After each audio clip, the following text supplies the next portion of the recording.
Banking में क्या हो रहा है? यहाँ पर आपने जो कह रखा था कि हाँ ठीक है, कितना 50-500 यहाँ भी आपने रखा था या उसे अब 51,000 करना होगा? नहीं नहीं, उसको हम 100-200 नीचे ही लाएंगे, ऊपर लेके नहीं जाएंगे। ओके। वही है। मतलब अब 200 डे मूविंग एवरेज का वेट नहीं करेंगे जो ठहर गया है 51,000 के आसपास। हाँ हाँ, बिल्कुल। तो फिलहाल इसका टेक्सचर क्या कह रहा है? देखिए, बैंक का ऐसा टेक्सचर है ना राजीव जी कि एकदम अबंडेंट बेबी है। पूरा बीएफएसआई सेक्टर जो है ना अबंडेंट बेबी है।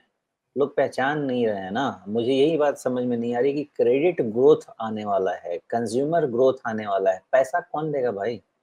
बैंक एनबीएफसीज ही देंगे। मैं माइक्रो फाइनेंस पे नहीं जाऊंगा बिकॉज मुझे मुझे उधर में ना वो सेफ्टी का इशू लगता है। कब अभी एक कोऑपरेटिव बैंक फिर उड़ा ना, लेकिन तो बाजार मुझे में लगता है काफी बुद्धिमान लोगों की बातें सुन रहा हूँ और उनको बैंकिंग आपकी तरह ही पसंद आ रहा है।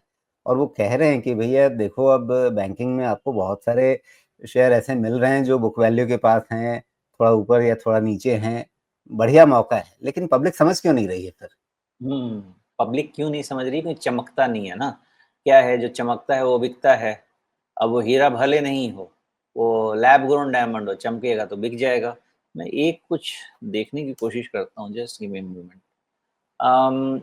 एक काम करिए, थोड़े समय के लिए ना फार्मा जी। का चार्ट लगा लीजिए, निफ्टी फार्मा ओके। इंडेक्स का, थोड़े समय के लिए। ओके। जरूर। आप बताइए, मैं लगाता हूँ उसे। जी। फार्मा निफ्टी फार्मा इंडेक्स का चार्ट लगा के उसको ना मंथली डेटा पे लेके जाइएगा। ओके।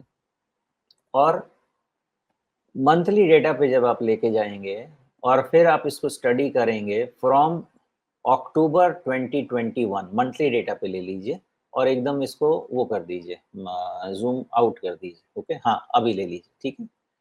आप इसके बिहेवियर को पहचानने की कोशिश कीजिए। इसका कितना तड़पाया था, ये अक्टूबर 2021 से लेके आपको ऑलमोस्ट 2 साल तक इसने कोई रिटर्न नहीं दिया।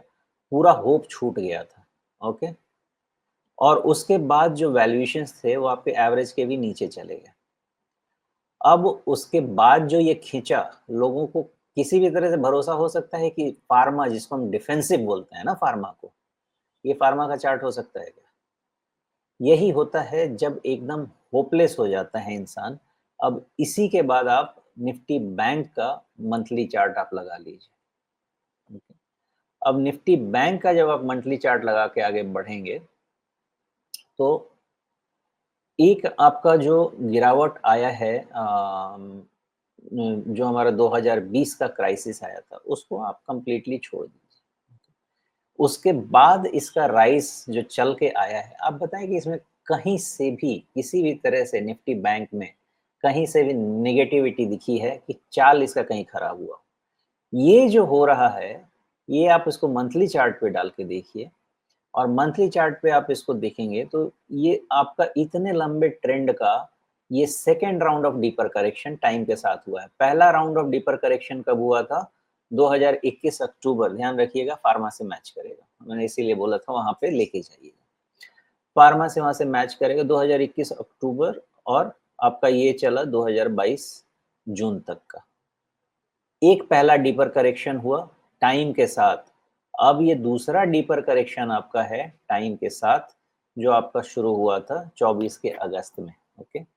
1 साल का कंसोलिडेशन करेक्शन आप इसको दे दीजिए और उसमें वैल्यूएशन एडजस्टमेंट कीजिए। आपको ये जब निकलेगा ना राजीव जी, तो जैसे आपने फार्मा का देखा था ना, हो सकता है कि बैंक इंडेक्स का आपको 80,000 के ऊपर वाला रेंज, जो मेरा टारगेट है फाइनल, मैं भूल तो गया हूँ, शायद फिर निकाल के लाऊंगा। निफ्टी बैंक का फाइनल टारगेट मेरा शायद बैंक निफ्टी जो 60,000 मैं कह रहा हूँ वो तो बीच वाला टारगेट है।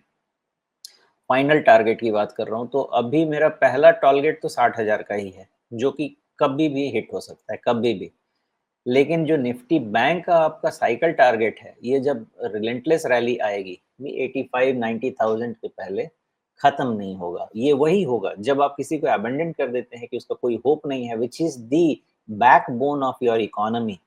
जिस दिन उसमें लगेगा ना, आप अभी जस्टिफाई करते हैं कि कोटक बैंक 3 पी से प्राइस टू बुक से ज़्यादा नहीं देना चाहिए, 2.5-3 के ऊपर एचडीएफसी बैंक नहीं देना चाहिए, क्या करेगा? क्रेडिट ग्रोथ एक बारी आ गया ना, तो फिर से आप जस्टिफाई करेंगे 4-5 times price to book value को, वो होगा, एक्सेस में होगा, और वो आपके बैंक के इंडेक्स को फिर लेके जाएगा 85-90,000। टाइम पता नहीं है मुझे, लेकिन जब एक्सेसेस बहुत आप अबंडेंट वे भी बना देते हैं, तो आपको रिजल्ट वैसे ही देता है। सेक्टर समझिए, सेक्टर में बहुत पोटेंशियल है, इसके बगैर हम आगे नहीं बढ़ सकते हैं, ये और एनबीएफसी दोनों।